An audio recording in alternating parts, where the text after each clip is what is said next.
Le salon du dessin a cette fonction. Présenter à des jeunes collectionneurs comme à des collectionneurs moins jeunes les artistes de demain. D'attirer des jeunes collectionneurs, des gens qui ne sont pas habitués à collectionner.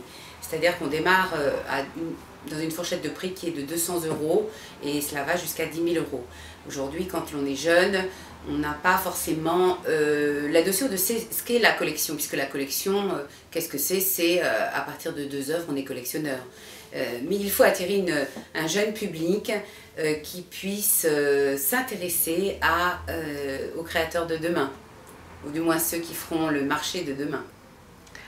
Alors, est-ce que vous êtes vous-même collectionneuse? Oui, moi je collectionne depuis 2008 et j'ai commencé par acheter un Thomas Müllers qui a été l'œuvre fondatrice de ma collection.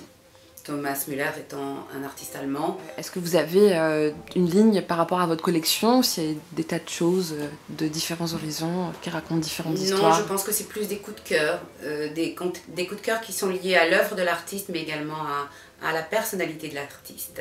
J'aime les gens authentiques, les gens bienveillants, et je sens ça chez les gens. Donc spontanément, si l'œuvre me plaît, j'ai besoin d'avoir une discussion avec l'artiste pour voir si on est en phase sur un certain nombre de points. D'accord. Alors ça, c'est l'opportunité qui est offerte à tous les artistes qui viennent sur le salon, de se mettre en contact avec les galeries, de présenter leurs travaux.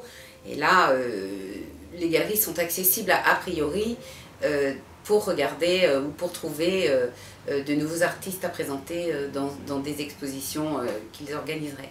Donc c'est possible pour un jeune dessinateur totalement méconnu de se présenter à des dessins avec son portfolio par exemple et d'aller rencontrer des galeristes, et là effectivement il peut y avoir peut-être un coup de cœur et un nouveau talent à lancer. Oui, exactement. D'accord. Ce salon s'adresse à tout le monde, à tous ceux qui ont envie de découvrir de nouveaux talents, ceux qui ont envie de revenir aussi aux fondamentaux, et là je parle des collectionneurs qui ont besoin aussi.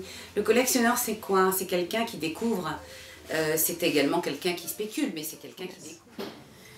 Oui, alors le collectionneur est au départ une personne qui cherche le talent.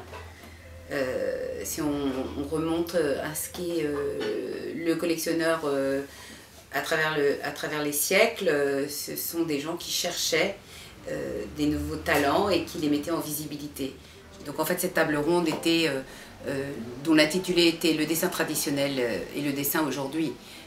Donc le dessin traditionnel est toujours une pratique aujourd'hui, mais s'ajoute à le dessin sur tablette graphique qui, à mon sens, peut être l'enjeu de demain ou l'est déjà.